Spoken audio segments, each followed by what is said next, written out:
ఆంధ్రప్రదేశ్ రాష్ట్ర ఉప ముఖ్యమంత్రి మనందరి నాయకుడు గౌరవనీయులు పవన్ కళ్యాణ్ గారికి ఈరోజు ఇంత అద్భుతమైన వేదిక పైన మీ అందరి ఆశీస్సులతోటి వేదికను అలంకరించిన గౌరవ మంత్రివర్యులు, గౌరవ పార్లమెంట్ సభ్యులు, గౌరవ శాసన మండలి సభ్యులు, గౌరవ శాసనసభ్యులు, అదేవిధంగా పార్టీ కోసం అహర్నిశలు కృషి చేసిన మన జనసేన పార్టీ నాయకులు, మా అందరికన్నా మీరు ఈ కార్యక్రమం ఈరోజు జరుగుతోందంటే మీ వల్లనే.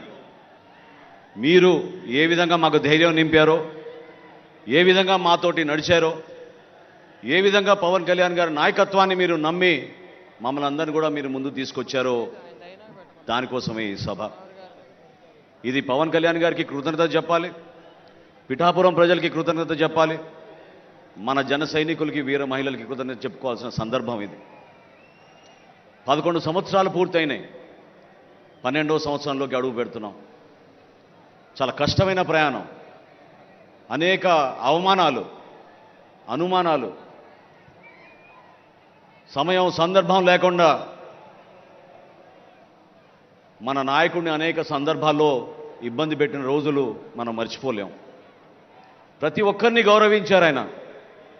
తనతో పాటు నిలబడి ప్రయాణం చేసిన ప్రతి ఒక్కరిని గౌరవించారు. కొంతమంది నిలబెట్టుకోలేకపోయారు.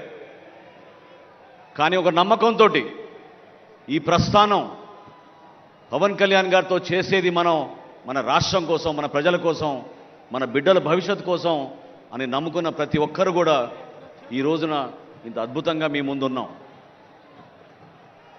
అసలు ఈ పార్టీ ఏంటి అన్న వాళ్ళు ఈ రోజున ఇదిరా పార్టీ అంటే అనే లెక్కకి ఈరోజు జనసేన పార్టీ ఎదిగింది. దాని వెనక కష్టపడి జెండా మోసిన మన జన సైనికులు, సొంత కుటుంబంలో కూడా అనేక సందర్భాల్లో 500 రూపాయలు క్రియాశీలక సభ్యత్వం కట్టాం అని చెప్పడానికి కూడా పాపం ఇబ్బంది పడి ఆర్థికంగా నిలబడలేని వ్యక్తులు కూడా పార్టీకి నిలబడ్డారు. మర్చిపోలేని సంఘటనలు, మర్చిపోలేని కార్యక్రమాలు. జనసేన పార్టీ మాత్రం ఎప్పుడు కూడా ప్రజల పక్షాన నిలబడింది, మీకోసం నిలబడింది. పవన్ కళ్యాణ్ గారు ఒకటే మాట అన్నారు, 2017-18 సమయంలో నేను పార్టీలో చేరే సందర్భంలో అసలు మన భవిష్యత్ ఏంటి అని అనుకున్నప్పుడు పదవుల గురించి కాదు మేము మాట్లాడింది. ఆయన ఆ రోజు కోరింది మనం కష్టపడి ఒక అద్భుతమైన యువతరాన్ని నాయకత్వంగా మనం మార్చగలిగితే అదే చాలు మనకి ఈ ప్రయాణంలో, అంతకన్నా ఏంటనే మాట ఆయన అన్నారు. ఆలోచించండి ఒకసారి. ఈ రోజున పార్టీ నిర్మాణం అనేది చాలా కష్టమైన పని. ఒక సంవత్సరంలోనో, ఒక 4 రోజుల్లోనో, నెల రోజుల్లోనో జరగదు. ఈరోజు జనసేన పార్టీలో 12,32,000 మంది క్రియాశీలక సభ్యత్వం తీసుకున్నారంటే 11 సంవత్సరాల నుంచి పవన్ కళ్యాణ్ గారు ఎంత కృషి చేశారో, ఏ విధంగా ఒక ఆలోచన విధానాన్ని ప్రజల్లో తీసుకురావడానికి ఆయన చేసిన ప్రయత్నాన్ని మీరందరూ కూడా గుర్తుపెట్టుకోవాలి. ప్రతిపక్షంలో ఉన్న ఒక విధంగా, ప్రభుత్వంలో రాగానే ఒక విధంగా లేవు మనం. అదే మన నిజాయితీ. ప్రతిపక్షంలో ఉన్నప్పుడు రోడ్ల గురించి మనం పోరాటం చేశాం, రోడ్లపైన ఉన్న దుస్థితి గురించి పోరాటం చేశాం. గుడ్ మార్నింగ్ సీఎం సార్ అనే కార్యక్రమం ఎందుకు చేశాం? ప్రజలు పడుతున్న ఇబ్బందుల గురించి మనం ఆ రోజు మాట్లాడాం. ప్రభుత్వంలో రాగానే పవన్ కళ్యాణ్ గారు ఏ విధంగా పంచాయతీరాజ్ శాఖలో 3,300 కిలోమీటర్ల సిమెంట్ రోడ్ల నిర్మాణం కోసం ఒక అద్భుతమైన కార్యక్రమం చేశారో మీరు చూశారు. గిరిజన ప్రాంతాల్లో ఎవరు వెళ్ళని ప్రాంతాల్లో కూడా ఆయన పర్యటించి ఒక ధైర్యాన్ని నింపారు. మత్స్యకారుల సోదరుల కోసం గతంలో మనం చేసిన కార్యక్రమం ఈ సందర్భంగా మీ అందరికీ గుర్తు చేయాలి. కాకినాడ నుంచి నర్సాపురం వరకు మత్స్యకార భరోసా యాత్ర అనే నామకరణంతో అందరం కూడా నడిచి పవన్ కళ్యాణ్ గారి స్ఫూర్తితోటి ఆ రోజు జియో నంబర్ 217ని మనం వ్యతిరేకించాం. అధికారం కోల్పోయినా 2019లో అసలు మనకి భవిష్యత్తు ఉందా అని ప్రశ్నించిన రోజుల్లో 6 నెలల్లోనే మనం భవన నిర్మాణ కార్మికుల కోసం మనం వాళ్ళకి బలం ఇచ్చాం. పవన్ కళ్యాణ్ గారు ఆ రోజున విశాఖపట్నంలో లాంగ్ మార్చ్ కార్యక్రమం నిర్వహించినప్పుడు ఎక్కడి నుంచి వచ్చారో కానీ లక్షల్లో జనం వచ్చి ఆ రోజు ఆయనకి అండగా నిలబడ్డారు. ఆ కార్యక్రమం ద్వారా డొక్కా సీతమ్మ గారి స్ఫూర్తిని రాష్ట్ర వ్యాప్తంగా ప్రతి ఒక్కరికి పవన్ కళ్యాణ్ గారు అందించారు. జన సైనికులు పిలిపించారు. భవన నిర్మాణ కార్మికులు ఎవరు కూడా ఆకలితో ఉండకూడదు, వాళ్ళకి మీరందరూ కూడా కలిసికట్టుగా ప్రతిరోజు వాళ్ళకి భోజనాలు ఏర్పాటు చేయండి ఒక 3 రోజుల వరకు అంటే మన జన సైనికులు 3 రోజులు కాదు కదా 5 రోజులు వారం రోజుల వరకు కూడా రాష్ట్ర వ్యాప్తంగా అద్భుతమైన కార్యక్రమం చేశాం. కోవిడ్ సందర్భాల్లో మనం చేసిన కార్యక్రమాలు మీ అందరికీ తెలుసు. ఈ విషయాలు ఎందుకు గుర్తు చేయాలంటే ఈ ప్రస్థానం సామాన్యమైన ప్రస్థానం కాదు. ప్రతి సందర్భంలో ప్రతి అడుగులో కూడా అనుమానాలు అవమానాలు ఎదుర్కొంటూ ఒక పట్టుదలతోటి ప్రజల కోసమే మనం వచ్చాం, రాష్ట్రం కోసమే మనం వచ్చాం, దేశం కోసం మనం పనిచేద్దామనే నినాదంతో పవన్ కళ్యాణ్ గారు మనం నడిపించారు. రైతుల కోసం మండపేటలోనూ కాకినాడలోనూ ఆ రోజు దీక్షలు చేశాం. ప్రభుత్వానికి అందించిన ధాన్యం ఎప్పుడైతే వాళ్ళు కనీసం డబ్బులు కూడా చెల్లించలేదో, గిట్టుబాటు ధరాన్ని కూడా మోసం చేశారో, దళాలను ఉపయోగించుకుని వైఎస్ఆర్సీపీ ప్రభుత్వానికి నచ్చిన మిల్లులకే తరలించిన విషయం ఆ రోజు పవన్ కళ్యాణ్ గారి దృష్టికి ఎంతో ఆవేదనతోటి రైతులు తీసుకొచ్చారు. ఈ రోజున గర్వంగా చెప్తున్నా నేను మీకు, పవన్ కళ్యాణ్ గారి స్ఫూర్తితోటి మన రాష్ట్ర ముఖ్యమంత్రి గారు చంద్రబాబు నాయుడు గారి ఒక పట్టుదలతోటి 5,42,000 మంది రైతుల దగ్గర నుంచి 33 లక్షల మెట్రిక్ టన్నుల ధాన్యం ఈరోజు ఆంధ్రప్రదేశ్లో కొనుగోలు చేశాం.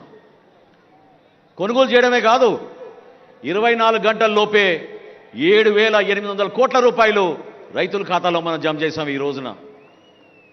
అటువంటి ఆలోచన విధానం మన పార్టీలో ఉంది. ప్రజలు మనని నమ్మారు, ఆత్మవిశ్వాసంతో నమ్మారు, బలపరిచారు. జన సైనికులు ఎక్కడున్నా కూడా సొంత డబ్బుతోటి 2 లీటర్లు పెట్రోల్ కొట్టించుకుని జెండాలు కట్టుకుని ఈ విధంగానే ప్రతి సభకు వచ్చి 5 సంవత్సరాలు వై నాట్ 175 అనే మూర్ఖమైన నాయకులకి సరైన సమయం వచ్చినప్పుడు మీరు జవాబు చెప్పారు. 100% స్ట్రైక్ రేట్ అంటే అదేదో ఒక టెక్నికల్ ఫిగర్ కాదు, స్టాటిస్టికల్ పాయింట్ కాదు, అది 100% స్ట్రైక్ రేట్ అంటే విలువలతో కూడిన రాజకీయాలు చేశారు కాబట్టి పవన్ కళ్యాణ్ గారిని ఆ విధంగా నమ్మారు. ఒక ధైర్యం నింపడానికి కోసం మనం చేసిన ప్రయత్నం. ప్రజలు అనేక సందర్భాల్లో వాపోయేవాళ్ళు. అమరావతి గురించి రైతులు ఆందోళన చెందినప్పుడు ఆ రోజు నిలబడింది ఎవరు?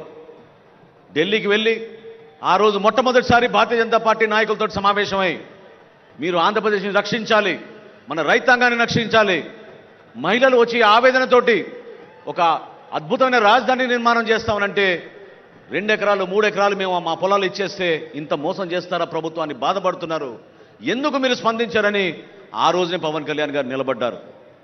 విశాఖపట్నం స్టీల్ ప్లాంట్ విషయంలో కొంతమంది మర్చిపోయారు. విశాఖపట్నం స్టీల్ ప్లాంట్ విషయంలో కేంద్రం ప్రకటించిన 5వ రోజున పవన్ కళ్యాణ్ గారు పార్లమెంట్కి వెళ్ళి అమిత్ షా గారితో చాలా బలంగా మాట్లాడి ఇది మా రాష్ట్రానికి గర్వకరమైన విషయం, దయచేసి మీరు విశాఖపట్నం స్టీల్ ప్లాంట్ని ఎట్టి పరిస్థితుల్లో కూడా ప్రైవేటీకరణ చేయకూడదని చెప్పి ఆ రోజు ఆయన బతిమలాడారు మన ప్రజల పక్షాన. ఆలోచించండి మనం ఏ విధంగా ముందుకెళ్ళాం. ఒక సీటు కోసమో ఒక పదవి కోసం కాదే. ఈరోజు రాష్ట్ర మంత్రివర్గంలో మీ తరఫున మేము ఉన్నామంటే అది కేవలం మీకు సేవలు అందించడానికి కోసం. మన జన సైనికుల్లో కూడా ఒక భావన రావాలి. మార్పు కోరారు మీరు, ఆ మార్పుని మనం నిలబెట్టుకోవాలి. కూటమి ప్రభుత్వం అన్నాక మన అందరికీ కూడా కొన్ని ఇబ్బందులు కష్టాలు ఉంటాయి, కానీ బాధ్యత కూడా మనకి పెరిగింది. ఇతర పార్టీలకు ఉన్న బాధ్యత కన్నా మన నాయకుడికి, మన పార్టీకి, మన జన సైనికులకి, మన నాయకులకి ఎక్కువగా ఉంటుంది. ఎందుకంటే ప్రతిపక్ష ఓటు చీలనివ్వను అని ఇప్పటంలో ఆయన ఆ రోజు ప్రతిజ్ఞ చేశారు. దానికి అనుగుణంగా మనం కష్టపడి పనిచేశాం. ఎవరు కూడా క్షేత్రస్థాయిలో దయచేసి మీరు చిన్న చిన్న విషయాల్లో గొడవపడి మన కూటమి ప్రభుత్వంలో Telugu Desam party, Janasena party, Bharatiya Janata party కలిసి మనం ముందుకెళ్ళాలి. మన రాష్ట్రాన్ని అంధకారంలో నెట్టారు గత 5 సంవత్సరాల్లో వైఎస్ఆర్సీపీ పాలకులు. ఇంత ఆర్థిక నష్టం ఎప్పుడూ జరగలేదు. కష్టకాలంలో ఉన్నాం, మీరు తోడుగా నిలబడండి. ప్రతి జిల్లాలో కూడా ఈ రోజున మన శాసనసభ్యులు ఉన్నారు, మన పార్లమెంట్ సభ్యులు ఉన్నారు మీకోసం. మా అందరికన్నా పవన్ కళ్యాణ్ గారి నాయకత్వం ఉంది. ఒక్కసారి మీరు ఆలోచించుకోండి,